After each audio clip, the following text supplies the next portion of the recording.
I'm Jill Rowe. In this episode, Steve Chalke and I talk about anger, beauty and love and how we might understand what is going on in the news cycle. We jump right into chatting about disgrace and the people who had a cheeky smoke between the sermon and communion and how grace won the day. Hello, Steve. Hello, Jill. I love it. I know. Again. Yeah. It's really good. Are you okay? I've had a good day, actually. Have you? Yeah, lots of things happening. My head's spinning from it all, but it's a relaxing experience to be here. I know. It is. Nice genuinely. way. Yeah. Nice way to spend a couple of hours together. So, I've been thinking, why is it that Christians, and I guess lots of people of faith, are kind of angry a lot of the time? But anyway, we'll get there. We'll get there. But It's true. yeah, it's true. In fact, I've been dealing with some of them today, just a few, who are angry at me. Oh, well, But that's part of everyday. my everyday experience. So, yeah, you've got it. Yeah, it's a funny old world, isn't it? But I was looking in a magazine today and looking at some of the stories that were being reported. And when you engage, when you look at the media, Facebook and all the rest of it, and you listen to the news, it feels like joy has gone from the public space. That we live in a world that feels currently, maybe it's just here, dear God, let it just be currently, where it's about what's going wrong rather than celebrating the amazing good news stuff that's happening in the world. Yeah, it's a strange thing, isn't it? It's a strange thing. Years and years ago, I read a book by a guy called Marshall McLuhan, very famous author, and his theory of what makes the news. So, you turn on the news at 10, and the news fills half an hour. It's always half an hour long. It's amazing. How is that? Yeah, I mean, the news never lasts for 48 minutes, or they never say, there's not much news today, it's only going to take 12 minutes. It's always exactly half an hour, or whatever. So his point was, why is the news always that long? Or in a newspaper, why is it always 52 pages long, or whatever. Or, on a blog, Well, he wrote this book before anybody wrote blogs, but you get the point. And he said it's all to do with the horse and the telegraph. Brilliant. Yeah. So he said, this is a famous thing. I don't think it's even a theory. It's the truth. He said, before the invention of the telegraph, how fast did news travel? How fast could news travel? Yeah. And the answer, he said, was as fast as a horse could gallop. And it could only travel as far as a horse could gallop. So news travelled at about 30 miles an hour. Yeah. And therefore, news in one village could only spread to the next village at 30 miles an hour and the next village at 30 miles an hour from there. And there was a limit to how far that news could go. So he said, not only did news travel slowly, but that meant the nature of the news was different because it was all about what was going on in your community and communities you knew and people you knew. And because it was people you knew and were related to and lived alongside your family for eons, actually your attitude to the news changed because you knew them. And when it was bad news, you sympathised with them, empathised with them. You helped. You said, what can I do about this? You went and you got involved. Yeah. But, said Marshall McLuhan, all that changed with the invention of the telegraph. Because now news could travel it's an American book, right across America from the west coast to the east coast in nanoseconds. It travelled at the speed that electricity could travel down a line. And that meant that on the east coast, you're getting news from the west coast. You know none of the people. You know none of the context. You know none of the communities. You don't feel any empathy. You get this news in a totally objective way without knowing the story behind the story, the thing behind the thing.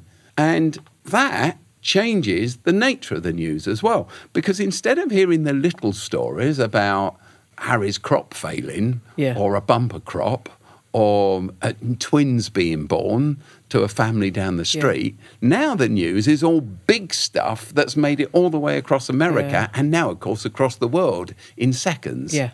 So at one and the same time, news travels really quickly, but the nature's changed and we feel isolated from it. We feel that it's remote. It's got nothing to do with us. Yeah. And then we make premature judgments about things. It's always the same, isn't it? You hear this really bad story about someone and you believe it until you get to know them. And you go, oh. Yeah. So Marshall McLuhan said, the alienation we experience is all to do with the Telegraph. It's incredible, isn't it? And as a result, what you get is this kind of peddling of despair. Yeah. Isn't it? That goes on. And the great stories, the good news stories, the little stories like the twins being born or the incredible achievements get reduced to footnotes, don't they? And then don't get in at all. Yeah. Because they're edited out because the newspaper can only be 52 pages long or the news is only half an hour long. So all those little stories, the point is because the news has become national and now global, nobody cares about the two little twins born in the village. They don't. It's irrelevant to them. So that goes, it disappears. All that matters is big stories. But the problem with the big stories is it's always about a crisis because there's always a crisis somewhere. And the disempowering nature of it is I know nothing about it. And anyway, I can't do anything about it. So I guess we've all had the experience. I have it very often. If I sit in front of the news and I watch what's going on in a village in Africa and I cry. Yeah. Because I feel so disempowered, so angst. So I feel the pain of this, but there's nothing I can do about it. But I think another response, a very common response, is, and I see it around me sometimes, I'm with people and they say, turn it off, turn it off. And they turn it off out of despair. I can't take this anymore. I just can't watch it. So I turn it off. And then you end up with a world without connection. Yeah. There's an amazing story that I read. I read it earlier today, actually, where last week there was a little boy, I think it was, I can't remember the name of the town or city he was from in Brazil, where he was pictured, CCTV caught him sitting on the curb outside his house with a street light providing the light he needed to do his homework. And someone, a wealthy businessman who saw that story this week, contacted the family where that little boy was from and is going through the process of rebuilding their house, so it's got electricity. He's put some funding into their school. So all of this great stuff is happening. And there's this amazing good news. It's brilliant. It's like that man is refusing to have a disconnection. He's refusing. But this thing about the being good news, you feel it in our communities, don't you? You feel that people are looking for the good. Yes. But the overwhelming message sometimes can be that we're dislocated from each other and we don't belong to each other. And sometimes, tragically, it is people of faith who are perpetuating that kind of division between people. Yeah, I think so. I was talking to somebody about this last night. There's a lot of talk now, I don't know if you picked it up, a book was written about anywhere people and somewhere people. And they were saying the real division in the world isn't between the left and the right, the left wing and the right wing. It's between anywhere people who are in the minority, who are the privileged, who can be anywhere, live anywhere. And I live in London, or I live in New York. Got the choice. They've got choice. And somewhere people who are really rooted. And most people live their whole life, they say, within 25 miles of where their parents lived. Right. They don't never. So they're somewhere people. They're rooted into a community and a culture. Yeah. I think the problem with the news is it becomes anywhere news instead of somewhere news. And for me, this is exactly what I was saying to this guy last night, is that the ethic of Jesus, and therefore a person that follows Christ, should be that we're always somewhere people, we're never anywhere people. Because the ethic of the gospel, the message about Jesus, is that God is a somewhere person. You know, Jesus is a somewhere person. I know we're far from Christmas at the moment, but Gosh. but I'm always get frustrated about this at Christmas because you listen to lots of stuff on the telly and on the radio and Christians talking religious stuff, and they always say the miracle of Christmas is that God became a human being. That's the incarnation. God became a man, etc., etc. And I always think that's not what the story's about. It's not that God became a man or God became a human being. It's that God became a specific man with olive skin in a specific locality somewhere, not anywhere, talking a particular language, wearing particular dress, loving a particular style of music and jokes and a set of relationships in a particular village. He was earthed. So Jesus grows up somewhere. He knows people, he loves people, he laughs with people, he weeps over their deaths, he embraces them, he's got aunts and uncles and cousins, and then brothers and sisters. He's part of being somewhere earthed, and that is what gives you your love for people. If you're not in community, you won't feel that. And I think that some elements and some aspects of the church are more about meeting together and singing songs, and we meet in a building. The building, and some churches even, they tour around, don't they? They kind of, we get this building in this town, but we got a cheaper deal or a bigger deal because we've grown here. Rather than being earthed in a community and serving a community and knowing a community. The first church I ever worked for, the leaders of the church used to say, and it was true, because every Sunday we used to get complaints about all the people that parked up the street. And they used to say, the leaders of the church was, if we were no longer here, what would the community miss about us? And the answer was... Such a good question. They wouldn't miss anything. They'd just be able to park on a Sunday. Because all these people had come in from such a long way, and they parked and blocked up the street, and the community was always complaining. But did the community know us? Did we know them? The answer to all those questions was no. No, no, no, no. Whereas the very message of Jesus is about being somewhere, not an anywhere person, somewhere. And that changes the news. It changes how you feel. It changes your responses. It changes everything. It's what the Bible calls incarnation rather than being a somewhere person. But we should be somewhere people. Absolutely. And I often think about, if we had been around when Jesus was alive, way back then, as you've described, specific person in a specific context, what would it have been like to be around this Jesus? I think there'd be a lot of laughter. I think there'd be joy. I think it would be really good conversation, like sometimes heated. I think that, you joke together and walk together. And I always imagine those early followers of Jesus, like just being around this amazing, normal human being, but there being life around, which, if the church is meant to be this representation of that now, do I think of joy? Do I think of life? Do I think of...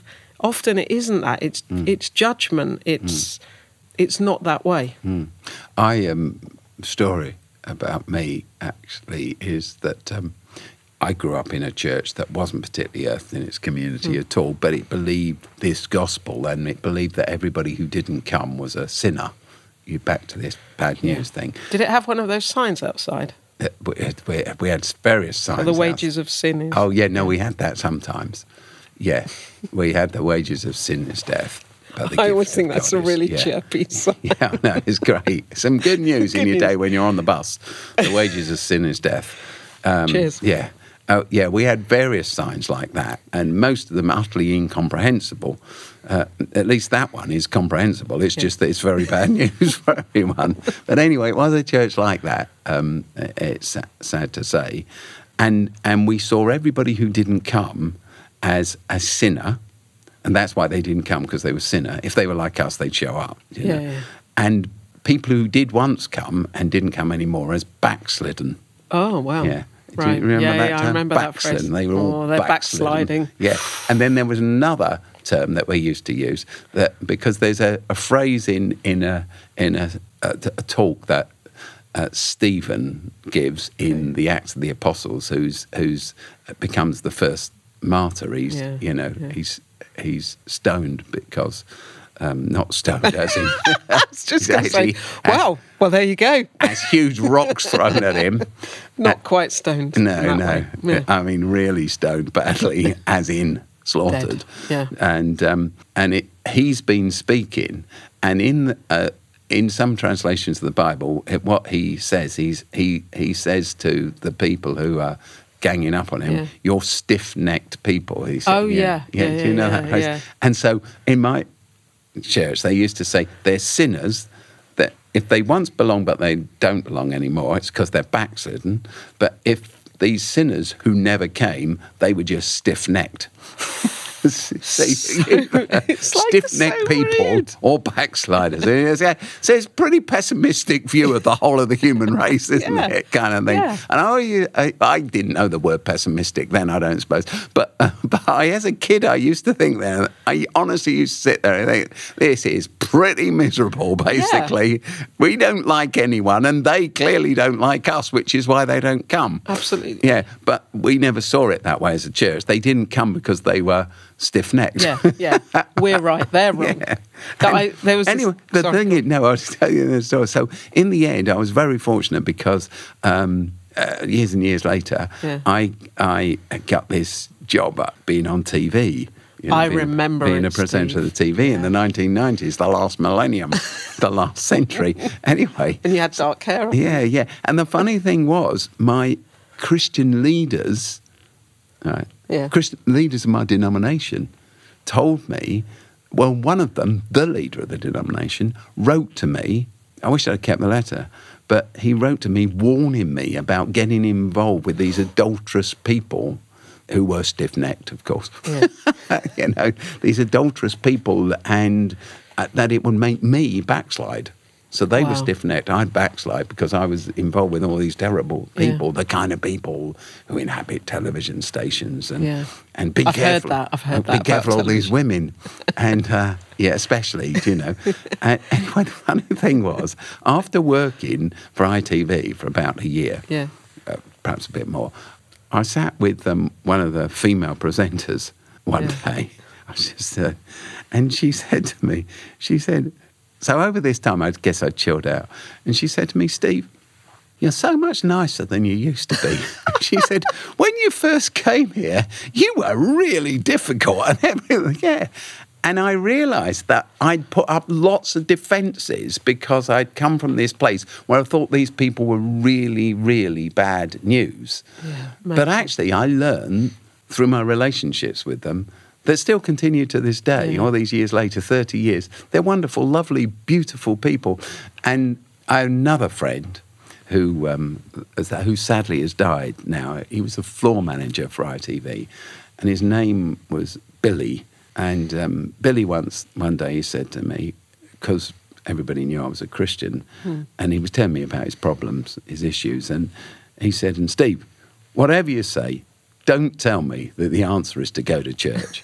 And then he said, because the truth is, I've got enough problems as it is. Exactly. He said, I've got enough problems as it is without religion. And that, I told Billy often, I hope, and I wish I could tell him again, but that comment did so much for me because I realised we are these negative people. Yeah. And we're not nice to be around sometimes, are we? When we see other, if you view another person as bad, I think it's bizarre. But anyway, so I saw this just because it fits with what you've just been saying. I saw this. It was on Twitter today, where someone had said, young people avoid church because it has systematically abused children, maligned LGBT people, hoarded wealth, trampled the poor, and I added this last bit, and behaved as if women were of less value than men. What the church actually thinks is that young people have stayed away because they don't like God or Jesus. And that misreading of the reality for so many people is that, they stay away, like your friend Billy, because they have a view of what the church is that's like, what? Yeah, and I think that sometimes what can happen, I don't want to be negative because, well, I hope we end positively this conversation, but a church feels like, look, if we have comfortable chairs and wonderful video projection and a great band and a trendy leader and lovely welcome leaflets and delicious coffee, that will do. But it never does, because people see past all of those things to the core of the message. And the message is, God doesn't like you very much and we don't like you very much as you are, and you've got to change. Yeah. And I think that all these symptoms are born out of, they're born out of theology all the time. So we read the news from around the world and we judge the person because we don't know them, and we assume the worst. As you say, we never assume the best, we assume the worst. Why do we assume the worst? Because we don't know them, because the news isn't local. But we assume the worst because our theological basis tells us the worst. It tells us that all these people were born into sin. What does that mean? Original sinners, you know, you are born sinful, and redemption's only found through Jesus. There's nothing good in us. There's a form of Christianity, isn't there, again, Calvinism, and the first basic creed of Calvinism is what's called total depravity. So it looks at everyone and it assumes that total depravity. There's not a vestige of good left in someone unless they are saved. So you get the news that's come to you by the telegraph or now by the satellite. You don't know any of the context, any of the people, any of the struggle, any of the backstory, any of the ache and pain behind the actions of someone who may have acted in a way when presented the news seems obnoxious or dehumanising or whatever. But you don't know who they are. But you overlay that with your total depravity, original sin. They are in need of salvation, and we write them off. And I think that's so different to Jesus, who wasn't an anywhere person, a somewhere person, earthed in a place, loves people. Yeah. Knew people. He knew everybody. You love people you know, don't you? Yeah. So what's the shift that people need to... Because I think it's a shift from anger to joy. Like, to me, it's if you enter a room, a space... I heard Lance Black speak recently, the Oscar-winning director, and he talked about how you enter every room with curiosity and courage, whether that's about your own development or the people you're with or whatever. And I think my view is the same, that every space you move into, the person in front of you is like a book that you've not read. They're interesting and they're full of story, and they've got value and purpose and potential, and so have you. And so what do you think the shift is that people need to make? Yes, there's this theology that sits under it, but change comes when we actually do stuff rather than, doesn't it? And get engaged and involved. Yeah. So another story, some years ago, I can't remember the year, you probably remember it, there were big riots across London one summer, August. Yeah. I can't 2011, remember. Wasn't it? Yeah. I can't remember which year, but the point of this story is Oasis had just built a brand new school using government's money. It cost almost £30 million. Just say it was the government's money, not ours. We haven't got £30 million. Nice, we haven't got £30, but we built a school that cost £30 million. And these riots had spread across London in a few days. But I'd gone on holiday. I was out of the country, and it so happened that the second day of the riots, when buildings were burning down everywhere, do you remember? And there's a huge building next to our school building in North London that was the Sony Centre. It was their distribution centre. And it had burnt down the night before. In fact, it burnt for 5 days, and it made all the national news. Anyway, the building slap bang next to it was our £30 million school. And I was out the country, and I got a phone call. And I answered this phone call because it was from the chief executive of that London borough. And he said to me, Steve, I'm just ringing to tell you that the police tell me, because they can listen to the text messages and all that kind of stuff. Yeah. The intelligence tells us that tonight your school is going to be burnt down. That's the plan. The same gang, they're moving it. Now, remember, the riots were right across London, so there was nothing much anyone could do about it. So I said, so what should we do? What should we do? Let's tell the police, because let's tell the fire brigade. Let's tell that. And he said, no, there's nothing that can be done because the army were helping man the streets. He said, they won't turn out until the building is on fire. I said, that's ridiculous. He said, well, it's just because they're so thinly spread. Resources, Yeah. So I'm ringing you to tell you that you should shut the building down as much as you can, so perhaps it won't all burn. You should evacuate the building so that you don't have any night staff or security staff there. And there's nothing that can be done about it because the gangs are, out there. They're on the streets right now.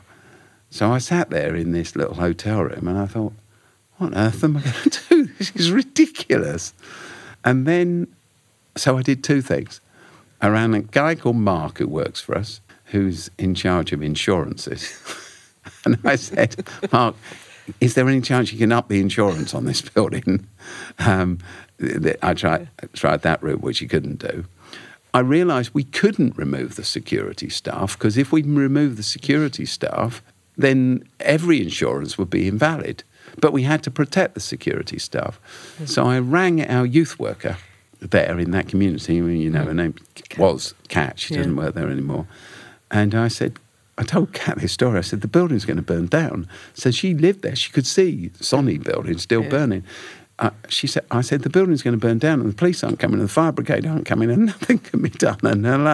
But we can't let the building burn down. And she said, well, what should I do?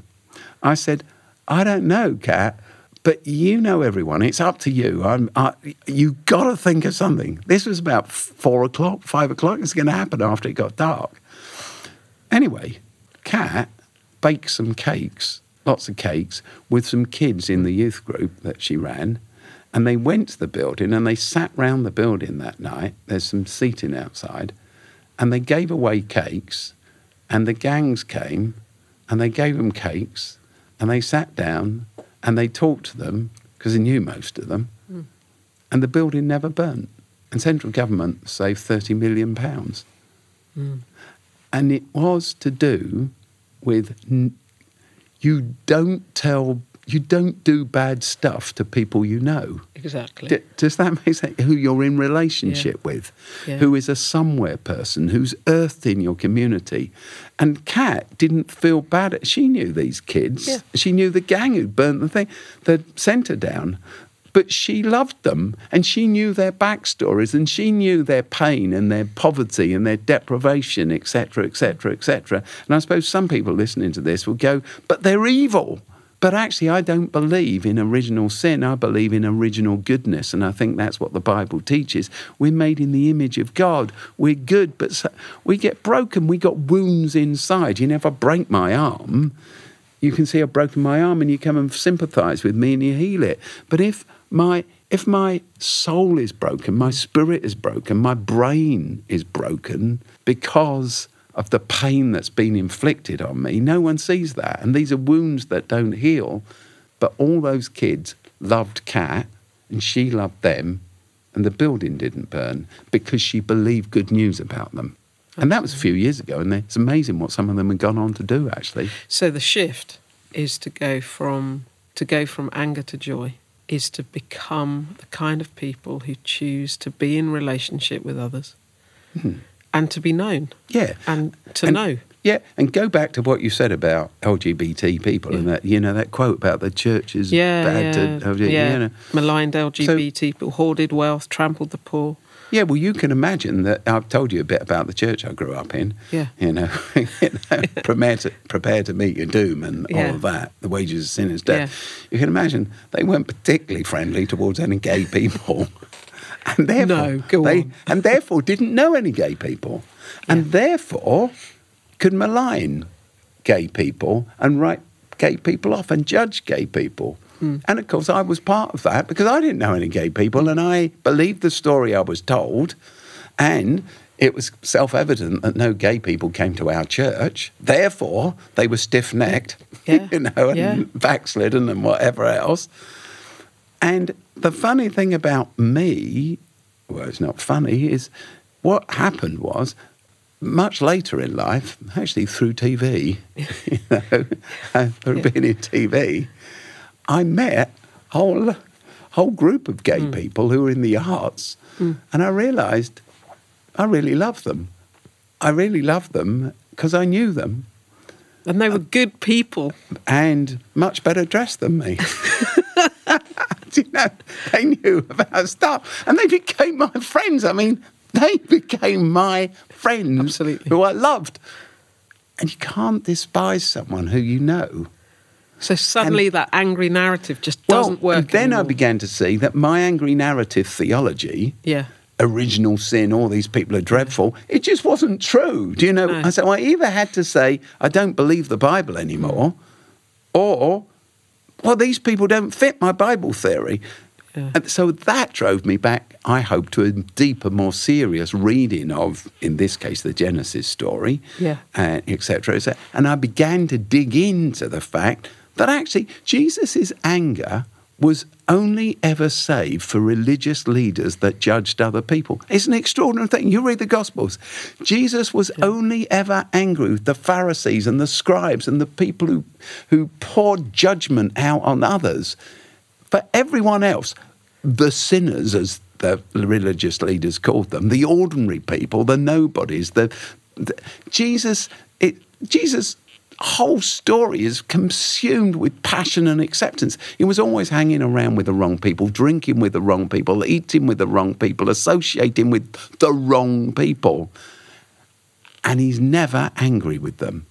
His judgment is always on those who turn their backs on others and self-righteously put other people down. So, quick question for you. Whilst you've been talking, I've been thinking, what does... Because I think I know. I think I know. So on my laptop, on my desktop, I have a little file. It just says, "Am I a friend of sinners?" But I don't mean sinners in that kind of weird way. I think I mean it quite differently. What do you understand by the word sinners? Well, I think that the word sinner in context just meant social outcast. Yeah. So women were regarded as sinners. Shepherds were regarded as sinners. That's the wonderful thing about the announcement of Jesus' birth comes first to shepherds because they're chief scum. You see what I mean? The people who followed Jesus were regarded as sinners. Tax collectors were regarded as sinners. The word sinners in context actually means social outcast, spiritual outcast. And Jesus calls everybody who's outcast back in. Yeah. So for me, that's why I have that. It's just like this reminder. Am I choosing to be with people who are always the same as me, to be anywhere, the role of privilege? Or am I choosing, can be an outcast as well, I'm female, etc. So am I actually choosing to be in relationship with people each day? Am I choosing to be towards those who are different to me rather than just, oh, well, these people are the same and they make me feel safe. And I think that like, to me, that's part of what this is all about. And you'd expect me to say this, being a church leader as I am, that's what a church must be. If a church isn't that, it's a club. So the piece of understanding that I've slowly gathered, actually, from a very famous theologian called Joseph Ratzinger, who became Pope in the end. Yeah. But Ratzinger wrote lots around this, mostly incomprehensible. I mean, it's deep theology, so you can get lost in it. But so, but my repopularising or saying it in superficial terms, what he says in deep terms, he writes a lot about the Trinity. So the Trinity, God the Father, God the Son, and God the Spirit, he says, he doesn't use any of these words, but he says, God isn't three fathers, three sons, or three spirits, not a gang of fathers, a gaggle of sons, a muddle of spirits. God is a community, but a community of diversity. Father, Son, and Spirit, a community of difference. And then goes on to say that's what community is. If a community isn't a community of difference, actually it's not like God. And the truth is, it's not a community, it's a club. Three fathers make a club. It's about sameness. Three sons, a gang, about sameness, etc. But the Trinity is about diversity and unity, which is what makes it a true community. Therefore, a church that's filled with people of sameness, be that in terms of their race or their age or their sexuality or their gender or, their intellectual ability, a church that's full of people of sameness isn't a church. It's a club. A community will always reach out and embrace the other, the one that challenges. And through my painful journey in all of these things, I've learned that when you reach out to the other who's different to you, you discover they're beautiful. And that drives you away from your theology of original sin to a theology of original goodness and beauty. So wouldn't it just be brilliant if the church was known for being, and followers of Jesus were known as those who are hope-filled, full of love, curious, present, alive, passionate about challenging injustice. That's what to see that more would be glorious. That's the good news you want to read, isn't it? When you see, when you say that, I've always, you always remind me of another story. So when I came to be the leader of the church here, which was very small. In Waterloo. It was very, very small in terms of people. Big old building, but a small group of people. More slowly, new people began coming along. And as you know, there's a kind of patio bit with some steps, which we rarely use anymore, but there it is. And people used to nip out there halfway through a service, sometimes for a fag. You'd get loads of people just going out to have a fag and they'd come back in, because it got boring. They'd come back in. And then sometimes, if we had a communion service, which we'd do the communion on the end of the service, people would nip out after the talk for a quick fag during the song before they came back into the communion. It was hilarious. And somebody who'd been part of the church for a long, long time said to me, "It's a disgrace. It's a disgrace. The whole thing is a disgrace. That's a big word, People isn't it? shouldn't be able to do that." And I went away and I thought about it because they were quite cross with me. And I thought, actually, they're right. Their attitude towards these people is actually a disgrace, which is where the word comes from. Yeah. They had disgraced them, whereas the church's job is to grace everyone. Yeah. So a church which is a community of difference, we'll have people who go out and have a fag on the patio or whatever, etc., because we're a group of people who are all broken. The one thing you can be sure about everybody who was going out to have a fag on the patio is they wish they weren't, and they were trying to battle with this habit of, that they were locked, this addiction that they were locked into, and they needed our joyous celebratory acceptance and grace, not to be thought of as a disgrace, but it was us that were disgracing them. That is a brilliant place to finish, I think. Thank you.